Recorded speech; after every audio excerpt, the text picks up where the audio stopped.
So what are we going to discuss here? Well, the first question, of course, that we need to address is, what is mindfulness? And how do we define mindfulness? And what are the essential ingredients of mindfulness?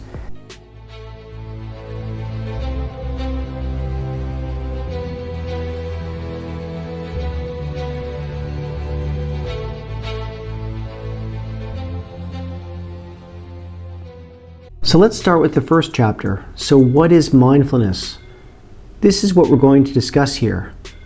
Well, first, let me start by saying what mindfulness is not. Mindfulness is something that many people have ideas about, and there are a lot of misconceptions about mindfulness. First of all, mindfulness is not relaxing. And this may sound kind of strange because many people associate meditation and mindfulness with relaxation.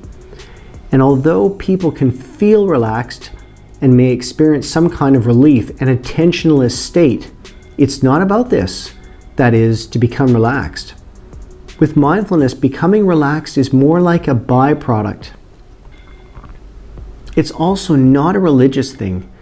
Although it has its roots in Buddhism, mindfulness is not a religion. Some people believe that meditation or mindfulness is a way to change our thoughts or to not think anymore. Again, mindfulness has nothing to do with not thinking anymore or with changing our thoughts. This is something we're going to definitely talk about later. Now, some people believe that mindfulness is difficult. They know about all these stories about monks and people that spend, time in monasteries where you're spending tens of thousands of hours meditating, or they've read about the skills that are essential for mindfulness. And although I believe that it does take time, practice, and persistence, it's actually not difficult to learn. There are stories that have shown that mindfulness can be applied to youngsters, for instance with intellectual disabilities, and many kids. Well, they have a very high level of mindfulness. They're very much in the moment. So it's not something that as a precondition is difficult to do. However, it's also not something that is just easy.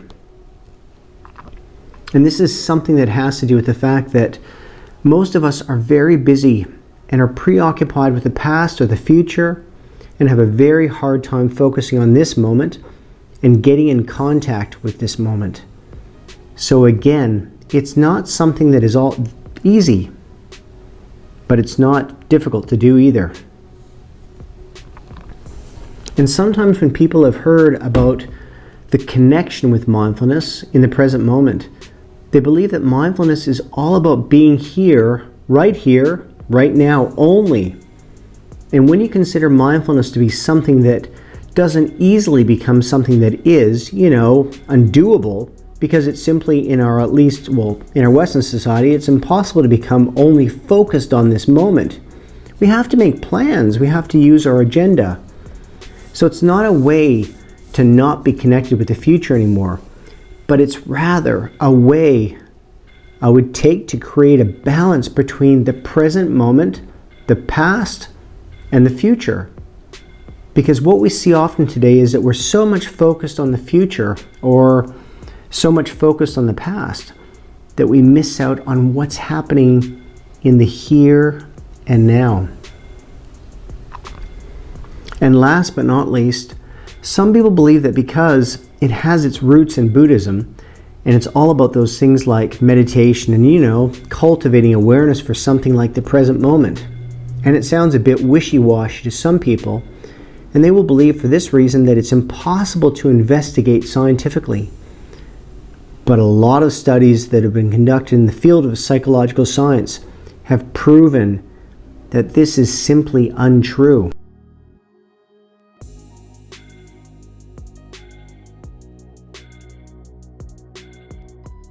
So what is mindfulness? Well, mindfulness is popular, and I think for most people that visit bookstores or read now and then, they will find topics related to mindfulness.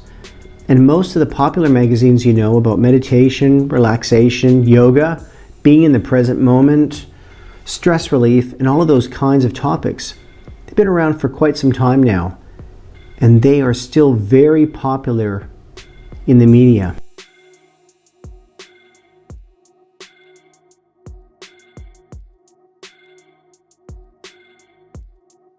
But mindfulness is also very popular in science. This graph shows the number of research publications from 1980 onwards to now, well, roughly now. And what it shows us is that since 2000, we could say since the introduction of positive psychology, there has been a significant growth in the number of publications. And I believe the number of publications nowadays is about 30 to 40 a month on mindfulness. And this shows that there is something going on here.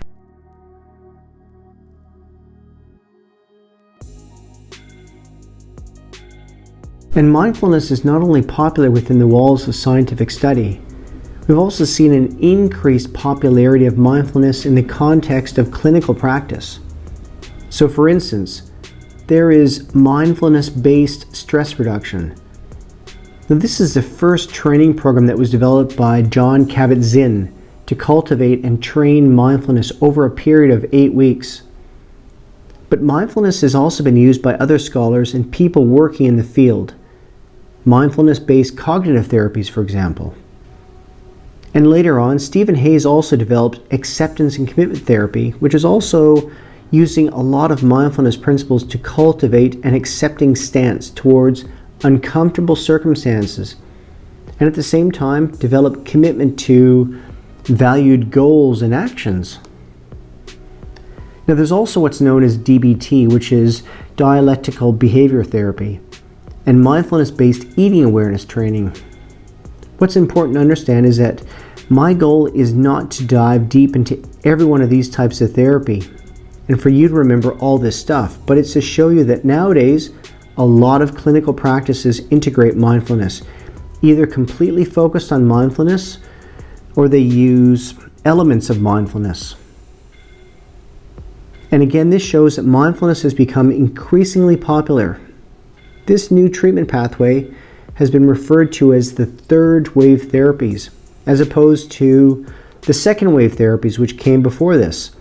So in effect, the second wave therapies involve things such as cognitive behavioral therapies, or CBT. And the mindfulness-based therapies are referred to as a third wave therapy. So it also implies that there is something new, vibrant, and something to really take notice of here.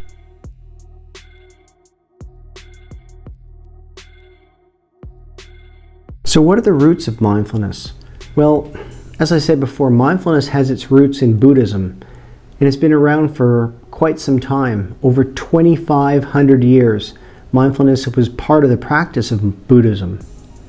And you could say it's an English translation of the Pali word sati. And Pali was the language of the Buddhist religion back then. And sati, actually, if you translate it then, we come to the definition of mindfulness.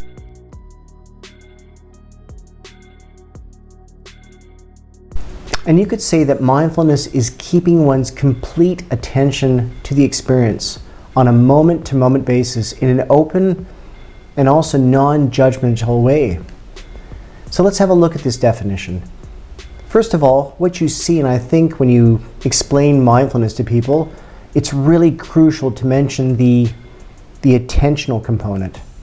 Mindfulness is all about cultivating attention, being able to direct to, as it's stated here, keeping one's complete attention with your experience on a moment-to-moment basis.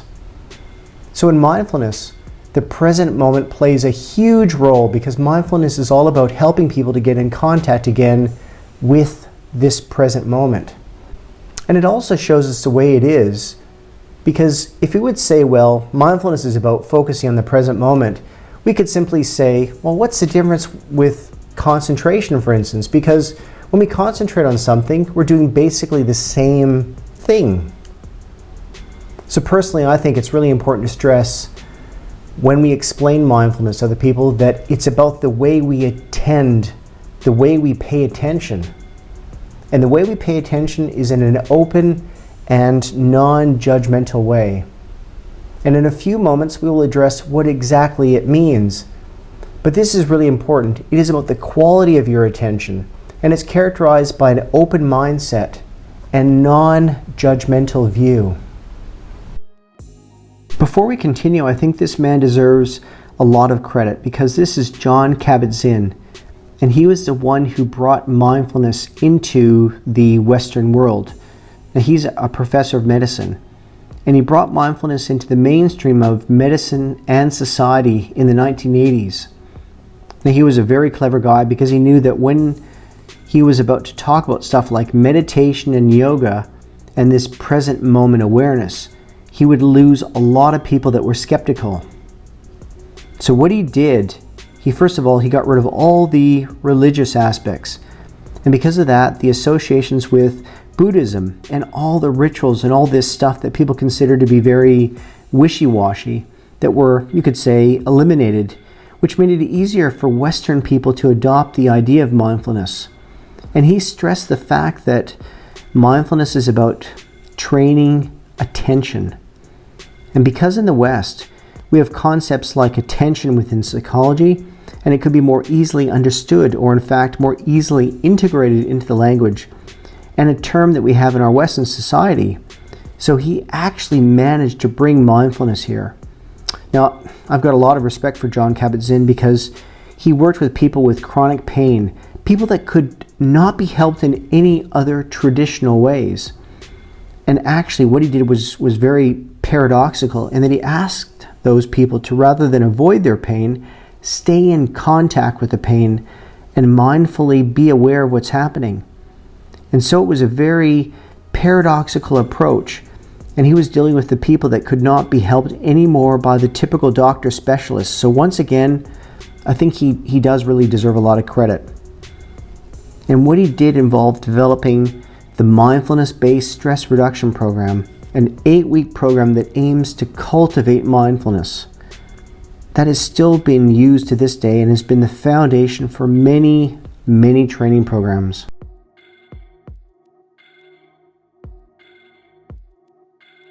So let's focus on the core components of mindfulness. Well, as we said before, the first component is attention, because mindfulness is all about cultivating attention. The second one is open awareness, and I'll explain these concepts one by one in a few moments in more detail, but I'm just providing you with an overview of what is to come. The third component is acceptance. So mindfulness is about allowing experiences to still be present without trying to shut them out, store them away, or bury them in the backyard of our mind. The fourth component is about identification, and the fifth one is about choice.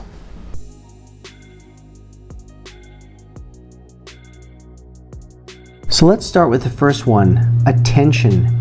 Well, in mindfulness, attention is paid to what occurs in the moment. And it doesn't matter what it is. It could be an internal feeling like an emotion, or you're paying attention to a thought, or maybe your attention is directed to a conversation that you're having in this moment. But in any case, for mindfulness, you pay attention to what happens in this moment. So it's about awareness of thoughts, physical sensations, emotions, feelings, whatever you're paying attention to, and that you're in contact with, whatever is happening right here, right now.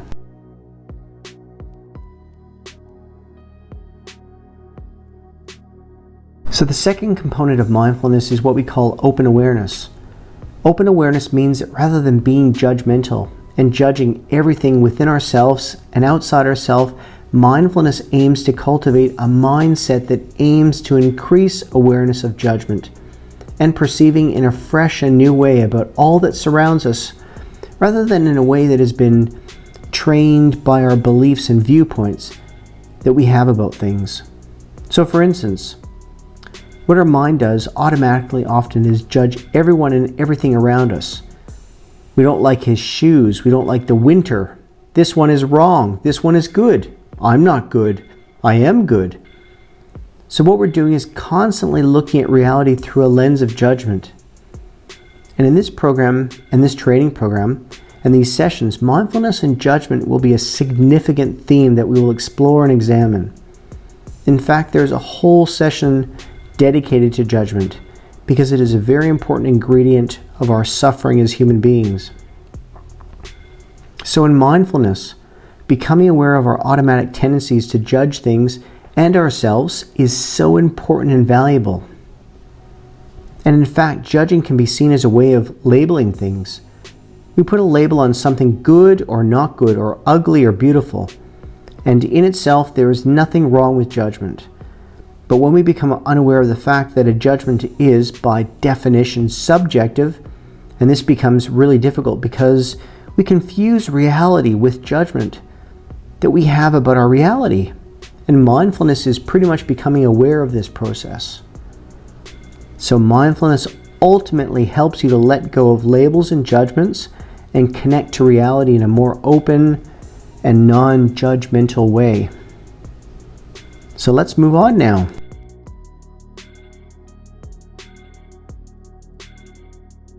Now it gets a bit more complicated because the third component of mindfulness is what we call acceptance. And acceptance has everything to do with recognizing a process or condition without attempting to change it or protest it. So in mindfulness, rather than fighting experiences or trying to change them, one allows oneself to experience what is happening right here, right now. So if I feel sad or I feel angry in mindfulness, one cultivates an accepting stance towards these emotions, which means that I allow myself to feel these emotions rather than pushing them away or trying to manipulate them or change them or distract myself from them. So you could say changing emotions and not wanting to experience them and not wanting them to be present can be a form of conflict, a form of struggle. We don't want reality to be as it is. Mindfulness is about accepting reality and accepting what is happening right here, right now, in terms of experiences. Now, it's important to know that acceptance has nothing to do with accepting everything that happens. For example, when somebody wrongfully accuses you of doing something that in no way actually happened, mindfulness doesn't tell you to just accept this. That is this accusation that has been leveled at you. Rather, it's about accepting the fear or the angry responses that emerges as a result of this accusation.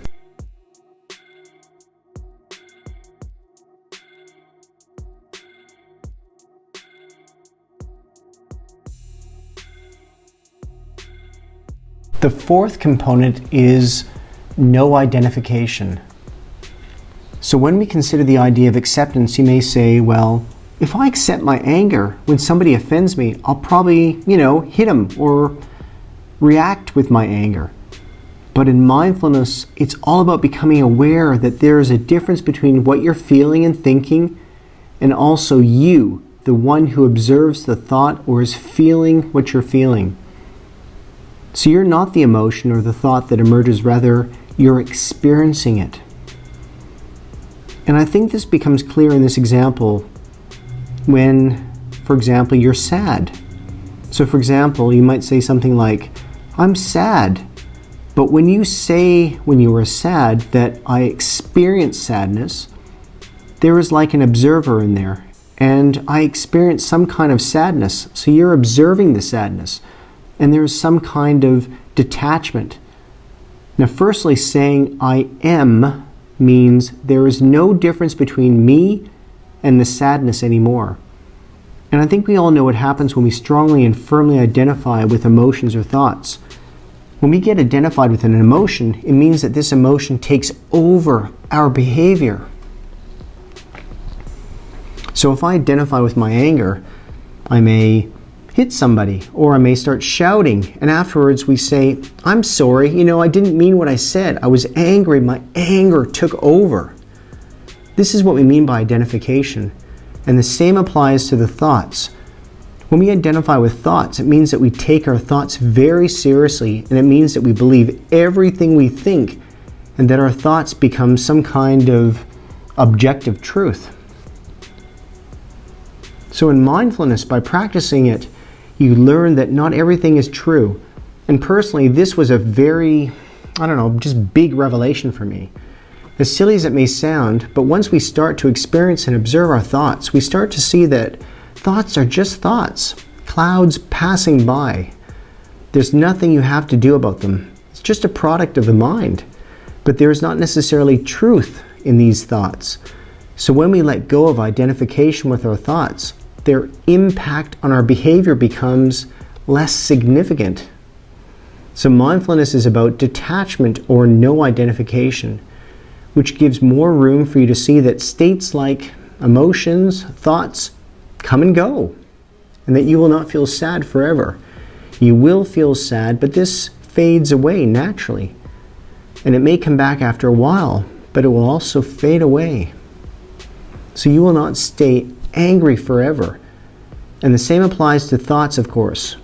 What is true in the evening of life or in the morning of life is not necessarily true and will change by the end of the day or the beginning of the new day. We have so many thoughts, and what seems so true in that moment can sometimes be completely different the next day. So thoughts, they come and go, they change, and there is no need to attach to them so firmly.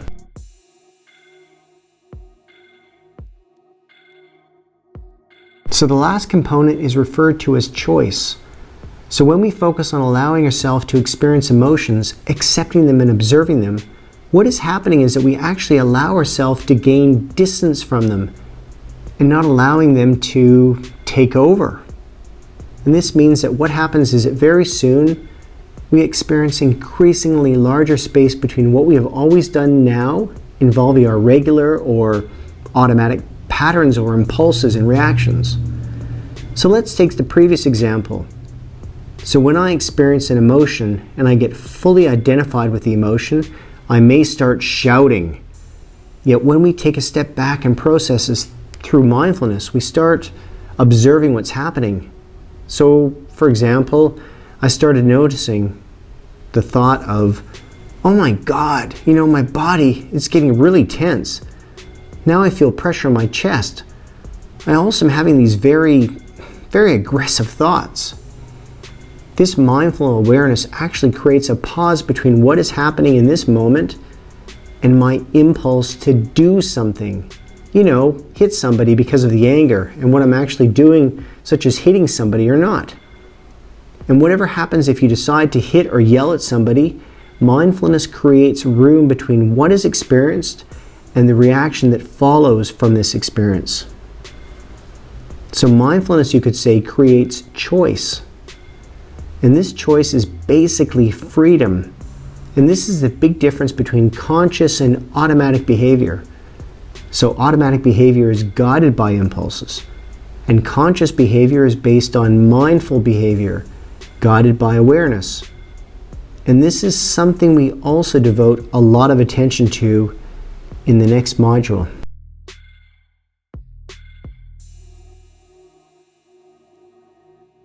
So these are the 5 key components of mindfulness.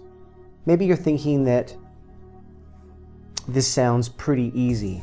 Maybe you recognize yourself in this newly described place of mindfulness, and you believe you're actually really quite mindful already. And this is possible, of course, because people differ in the extent to which they're naturally mindful.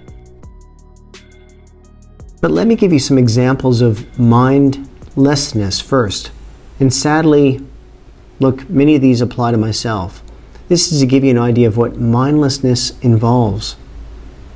As an example, this would be rushing through activities without being attentive to them, doing things quickly without really being in the present moment when you're doing them, or breaking or spilling things because of carelessness or inattention, or thinking of something else whilst in the middle of a conversation that doesn't really involve what is being talked about. Now, something that happens also is failing to notice subtle feelings of physical tension or discomfort. I think this is a big problem. When it comes to burnout symptoms, many people notice that at a very early stage, the body is giving some kind of signal, maybe some pain or tension in the leg, but because of the mind that is all over the place and always is wanting to go further and do more, it misses those signs. actually the attention is drawn away from what we're experiencing in the body, and priority is given to what our mind is telling us to reach this target or goal, or that line in the sand where I can't accept anything less of myself or others and to work harder, and so on. And as a result of that, we fail to notice those feelings that are present in our body. And those feelings are really important markers of pain and tell us that something is required or necessary to take action with. So mindlessness can also be not actually paying attention to what our body is telling us in this present moment. Now, I think this is a big problem for many people I've dealt with in the past years, in that we find ourselves being preoccupied with the future or the past when we wake up. And I'm not sure about you, but when I wake up and I take a shower, my body is present, but my mind is all over the place. You know, it's in the future. It's thinking of what is next and what I should be doing today. What's happening in the future? What happened yesterday? So while my body is physically taking a shower, my mind is, look, it's just not present. So it's in the future. And this is a very common problem. I think nowadays we spend very little time actually in the present moment, in the here and now. In the past, I've done research with people with high levels of social anxiety. People with high levels of social anxiety were spending so much time in social situations worrying about how well the social activity would be rather than focusing on the person or persons that they were attempting to have a conversation with. Interestingly, the same difficulty was found for people not high in social anxiety. Thus, it seems that most people in these social outings were consumed with what was going to happen and not with what was happening. So we also see that mindlessness is to do with some of the small things and habits and the things we do during our day-to-day lives. And look, these are just a few examples of mindlessness.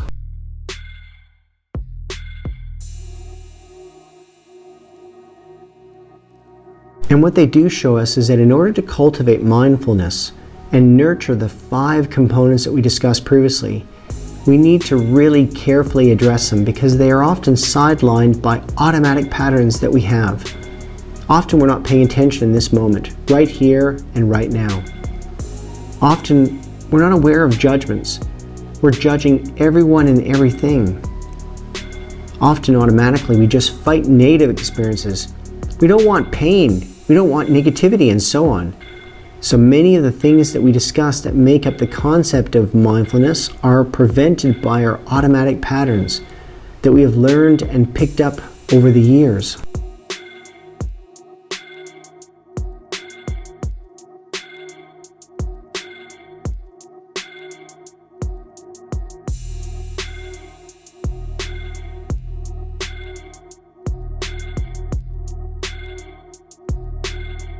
And this is why extensive practice is necessary. So this is why in this training program, there will be a lot of focus on practicing mindfulness. Things like the body scan, breathing, meditations, daily practices, applying the knowledge. All these elements are necessary to integrate mindfulness into our life, because otherwise it's just trying to trick ourselves. And trust me on this one, it's very hard to do this. And mindfulness is really like it's a way of living. It's a way of changing one's relationship with reality rather than just doing some tricks. And in order to break the automatic patterns that we've developed over the years, we need to practice. Thank you for watching, and please subscribe to the Mind Life Flow channel. Leave any comments, as well as don't forget to push the notification button. Bye for now.